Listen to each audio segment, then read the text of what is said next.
meeting of the St. Bernard Community Incorporation. Call to order, of course, the roll call by the secretary. Jonathan Stuchel. Present. Tom Rolson. Here. Rob Culbertson. Here.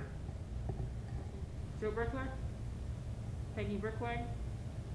Ray Culbertson. Here. Chris Sauer. Here. Chris Schildmeyer. Present. Jerry Wiedemann. Here. Amy Osmalley. Okay. As far as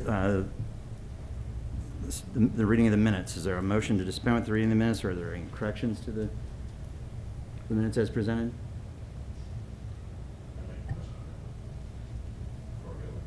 I don't know if there's corrections or not.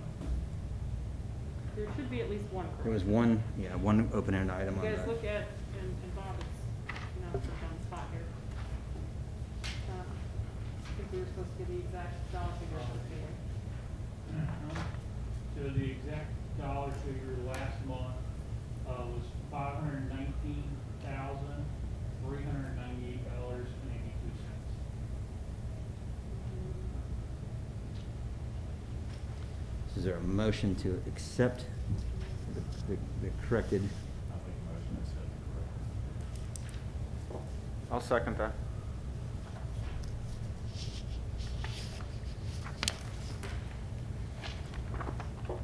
So, treasurer's report back to that. Pick right back up. The treasurer report for the month, checking account balance as of today was $525,404.30. We are in the process of finalizing our annual report to the state, and as well as, the annual audit is starting. And I've gotten emails from both individuals at Plattenberg. One just giving us the report to review, which Jonathan and myself will do that this week, and owe him an answer by Thursday so he can meet the deadline. And then also working on pulling all the invoices and checks that they requested for their audit. That concludes my report. Okay, thank you. At this time, I would like to ask for a motion to go into executive session for the purchase and sale of property. So moved.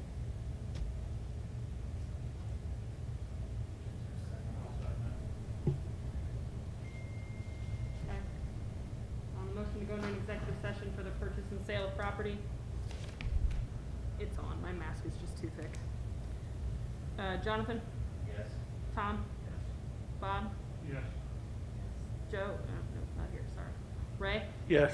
Chris Sauer? Yes. Chris Schildmeyer? Yes. Jerry Wiedemann? Yes. All right. Oh, Amy's here. Amy, we're voting on whether to go into executive session. Yes. Thank you. Okay, at this point, for our guests, just so you're aware, we're going to exit. You can stay in the comfortable seats, and we're just going to go in the conference room, and we'll be right back.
executive session for the discussion of purchase of property and sale of property.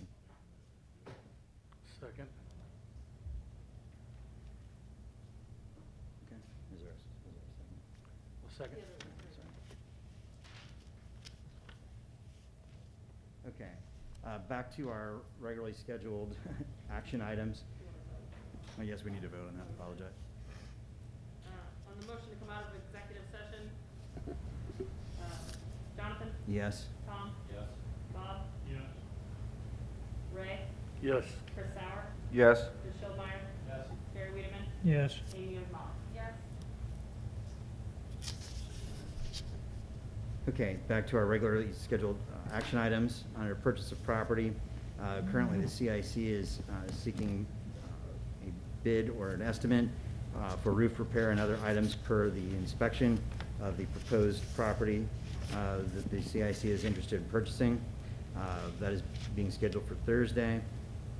We have tentatively scheduled a special CIC meeting to discuss the report on this roof repair for May 6th at 5:30 in council chambers.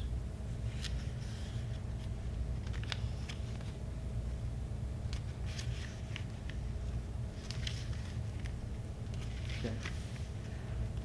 Next item under sale of property, 4913 Andrew.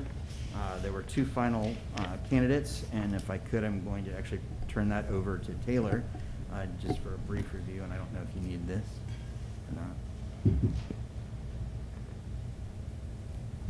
So there were two candidates that were still standing after our last candidate dropped out of the running for the property. These two candidates had applied originally and were still interested at that time. It is the recommendation of the Property Review Committee to go with Vasily Gorodetsky's application for this property. The reason being that there was a strong focus on home ownership, which differed from the second applicant, which said that they would be using this property as a rental property. And then the other major reason that this application seems more viable is that there were proof of funds provided well in excess of the renovation costs necessary. So we feel that this will be a strong application for the property.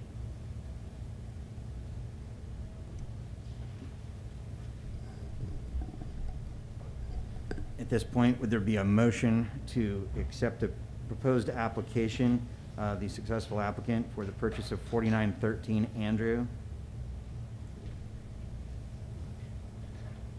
I'll make the motion to accept it for Vasily Gorodetsky.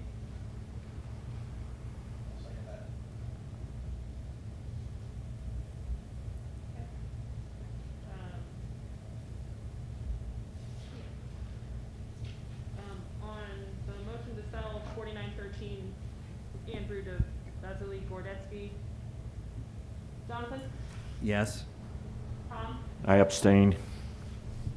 Bob? Yes. Ray? Yes. Chris Sauer? Yes. Chris Schildmeyer? Yes. Gary Wiedemann? Yes. Amy Wiesmann? Yes.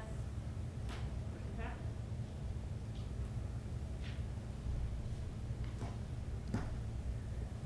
Okay, next item on the agenda, the property located on Tower Avenue where the proposed townhome sites.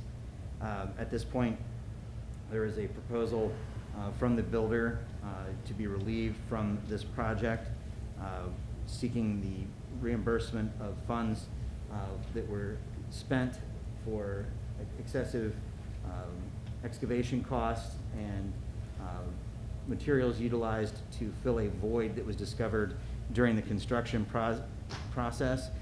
Based on our contract that we had with Renee Duncan, basically what was required by the CIC, we did have to provide the proper soil conditions. At this point, the CIC, per our contract, would be obligated for the reimbursement of those costs. At this point, I would like to make a motion that to be relieved from this contract with Renee Duncan for reimbursement of funds not to exceed $11,906.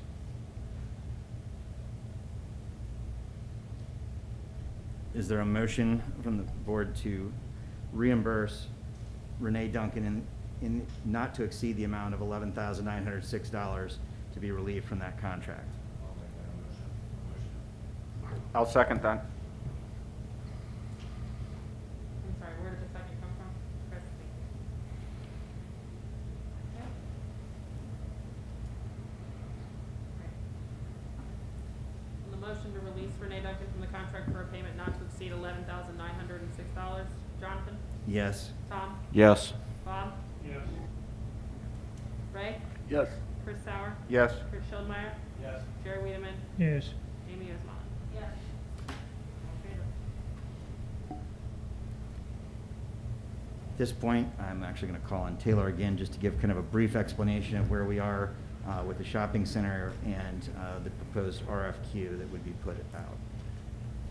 Thank you, Jonathan. So we do have a draft of a potential RFQ, which is a request for qualifications for the future development of the St. Bernard Square Shopping Center site and selected adjacent properties. This has been distributed to the board for review, and then at the special scheduled meeting on May 6th, we'll come back together to discuss with the intent of getting this issued by June 1st of this year, subject to the reviews of the board. Great. Thank you, Taylor. The next item, this is something we've all been waiting for a period of time, but I can happily announce that the Long John Silver's old firehouse property is officially in control of the CIC, and we are ready to move forward with getting bids for demolition. So I think that's exciting news finally for all of us. In the interest of full disclosure, the deed has been sent for recording. It has not yet been filed. I think that's sufficient to start getting bids. So at this point, that's great. So at this point, Taylor, would you be able to reach back out to the interested parties that we had before for that project? And again, just to clarify, this does include the removal of the building and scraping of the parking lot, so basically for a clean site.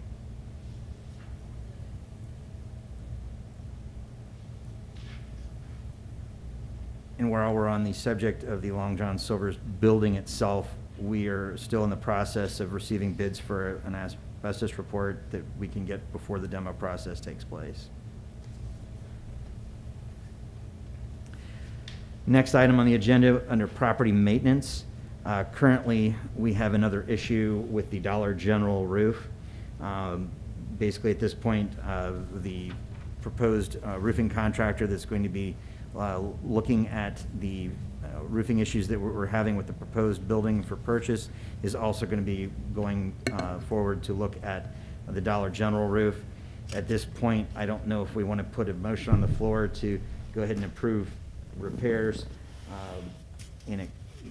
not in excess of a particular amount, or if we're feeling that we can go ahead and come back to this on the next special meeting, which I think is probably appropriate. I'm assuming it's not going to be a huge amount, that it's hopefully just a patch, but I think we could probably approve that at the next special meeting and still be able to stay within compliance with Dollar General. They're not gonna start work before May 6th anyway, are they? Mr. President, Jonathan, on this, Dollar General, we reached out to them to find out what their, are they planning on vacating the building at the end of their lease, extending it, or what's the status on that? So at this point, I'm actually going to be working through the lease compliance officer to reach out to the new individual that actually is in charge of the lease side. So hoping to utilize that person that I can report back to tomorrow, now that we've actually had an issue with actually trying to get the roofing contractor out. So I will be able to reach out tomorrow, let them know, and have that individual put me in contact with the new person that's over leasing for Dollar General at this point. But I did look up, and it is not a November vacate date, it was actually year-end, so end of December. So I will be able to work with them on that, and we can discuss that at the next special meeting as well, to see what would be potentially proposed from a timeline, to see if we can get them to go month to month, or potentially even a 6-month commitment. I mean, have we talked about, I mean, I don't know if the proper review committee or anybody, I know the lease is coming up. It's an opportunity to look at, you know, what we're charging to see if we're in line with, you know, what, you know, a similar building is in this market. You know, I haven't looked at their lease to see, you know, historically where we've been, if it's been steady for the last several years, or if it's just, you know, CPI +3 or something along that line with increases. We certainly can discuss that. As of right now, technically, everyone would be month to month other than Ace Cash Express. So at this point, it would be a good time probably to discuss that. But again, we would still be probably wanting to only ask those individuals for month to month or something minimal without going back into the last extension that we did, or the new contract with Ace, was a 5-year deal, which is probably a little longer than we really want to get into. But at least I don't know what the rates would warrant under short term. So I think that would be good to look into. Yeah, but my concern is if I'm Dollar General and I don't have a long-time vision there, I'm not going to invest any money into the building. The other issue is, you know, we're having a hard time finding a developer for the property. So if we get 5, 6, 7 years down the road here and this building's just falling apart, that's my concern. You know, or what's Dollar General incentive to stay, and then they vacate and now we're left holding the bag. I understand that, and we're also still looking at, and as you're just aware, just as I am, that we're in the middle of actually putting an RFQ out, and hopefully we can get some answers on that by mid-summer, so that we can have a better idea where we're going with this. So as to how serious we need to be with making any adjustments. So I think that the time will tell. I don't think I need to solve this in a week.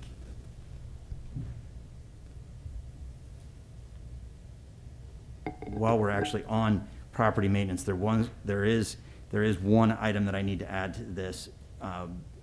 We were notified that the air conditioning unit, this is just something that came up, I apologize. There was the air conditioning unit on top of Boost Mobile, which we replaced 3 years ago.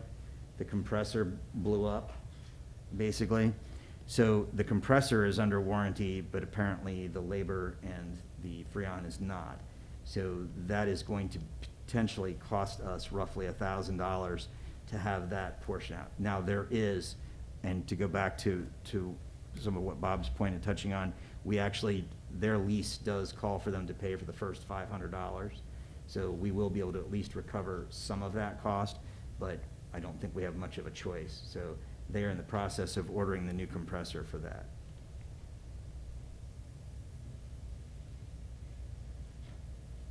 As far as under old business, as far as master plan, I did speak with the representatives from Heritage Ohio, and they will be, now that actually the executive director is fully vaccinated, they are willing to actually do an in-person visit. I don't know if it would be the full team that was originally expected.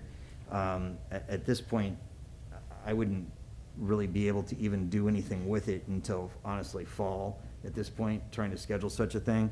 And another option being is that I know we had planned on kind of moving forward with this option that was going to, again, have community involvement and all, but basically kind of, it would be creating its own operating board to execute this plan.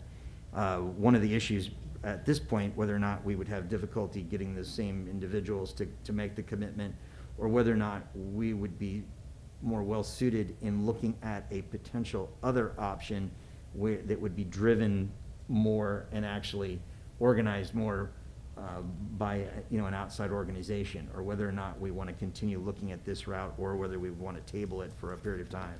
But they are willing to actually start scheduling if we want to continue that way. Anyone on the? I think at this point, now that we have the RFQ, I would rather wait for the dust to settle on the RFQ for the shopping center before we schedule anything for Heritage Ohio.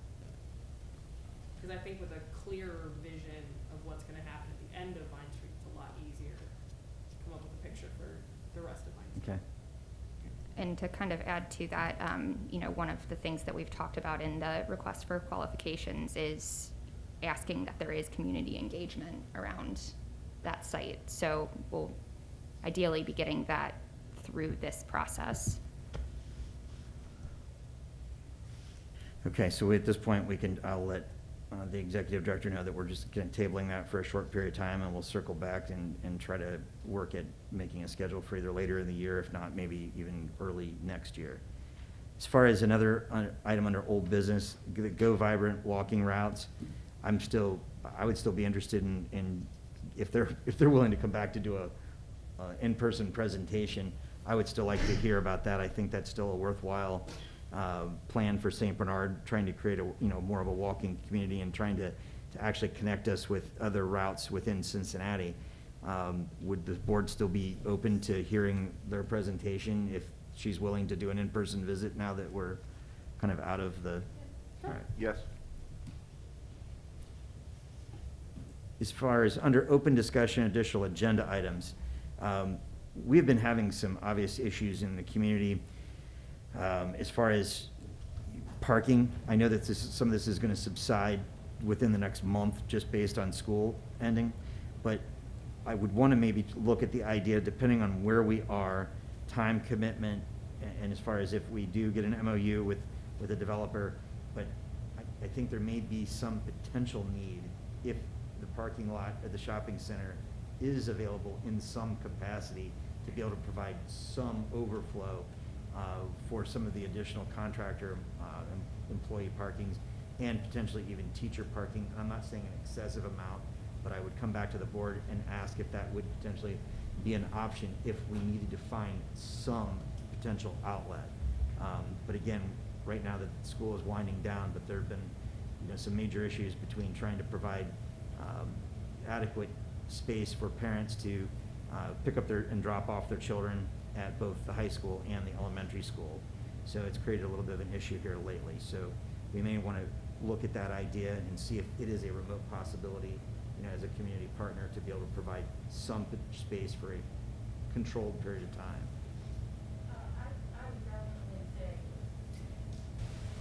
I would definitely agree with that. As a business owner there in the Vine District, on Vine, the municipal lot right there has been basically stuffed to the gills. And some of the businesses have been having some issues with being able to have clients parking in their spaces to be able to patronize the businesses. So yes, if we can open up more parking or invite or encourage parking in other areas, that might alleviate some of the pressures in some existing points right now. So we can circle back to that here when we get more, a little closer to the next school year, but there's going to be some more extensive planning going on for the pickup and drop-off process, and also looking towards how we can better accommodate both the teachers and the additional employees that are going to be brought on site to finish that project. Another item under the open discussion, additional agenda items, we had an attorney that reached out to us about a potential future project in St. Bernard, but at the same time, something that to me would be of interest, whether or not we would want to look at securing legal counsel to create a potential TIF district for our development projects. And at some point, this is going to come up, I would say, as we move forward with a potential developer.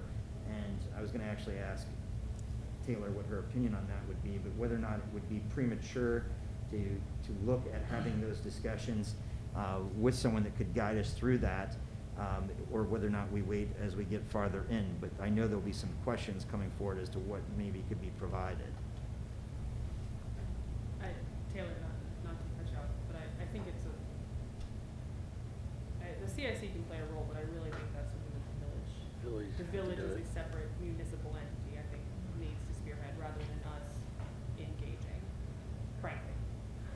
Mr. President, I was going to say the same thing. This really has nothing to do with CIC. It should be the village. And don't we already have a TIF district in place currently? I thought we, okay. So if, on the other side, on the other hat, basically, if indeed we can engage an individual that would be able to assist us through that portion of it, I think in unison, how this timing is gonna come about, it would be important that the village look at this as an opportunity while we move forward, because again, this is gonna come much quicker. So I will bring that up at the cow. I could add to that. I think there's going to be, it's going to take time to do. So if that were something that the village was interested in learning more about even, it should probably start sooner rather than later. At this point, is there anyone within the CIC board that has anything else under open discussion, additional agenda items? Yes, I have a question. What is their contract with that real estate company about, like, selling our property? Is it up now that we don't have any houses and stuff, or what? So at this point, there wasn't, it was only for 2 properties. Okay. It wasn't a conditional every property that we have. So it was just for 41 Baker and Andrew Street. Okay, so that's all done. There's no legal contract with him for anything else right now? We would have to re-sign, we would have to re-execute a new listing agreement for any Okay. future property. Hey, Jonathan, on the tower properties that we are, going away from Renee Duncan, when can we expect that to, be available for people to inquire about? I'm sure I'm going to get bombarded by neighbors asking about that. As far as from a time frame, we would have to basically, at this point, I'd say basically serve them with payment, and have Meredith would be drawing up a release at this point, and once that's signed, I think we would be able to make that available if indeed we wanted to, or whether or not we decided we wanted to, have again, an RFQ that would be put out if we want something that would be built, within particular architecture style, anything like that. But, I mean, that's, I would say, do you believe within the next 30 days we could have?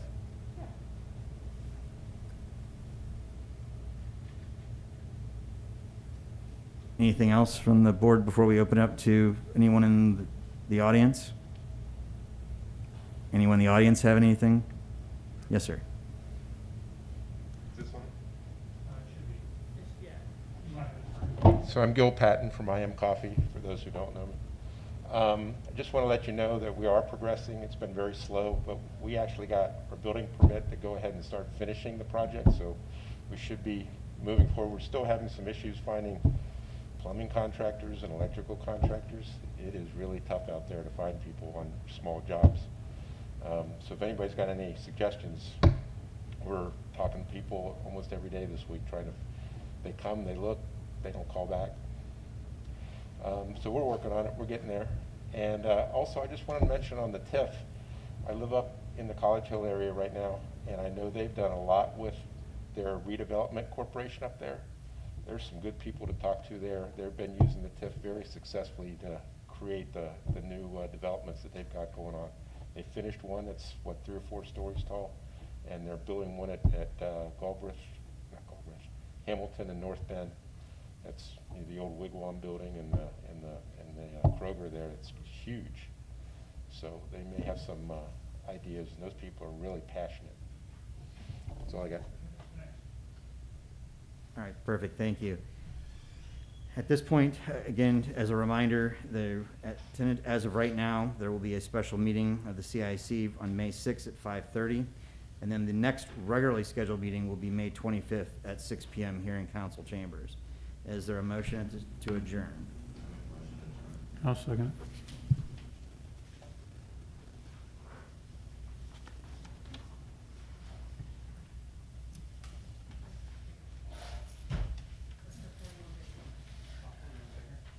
He's doing it right.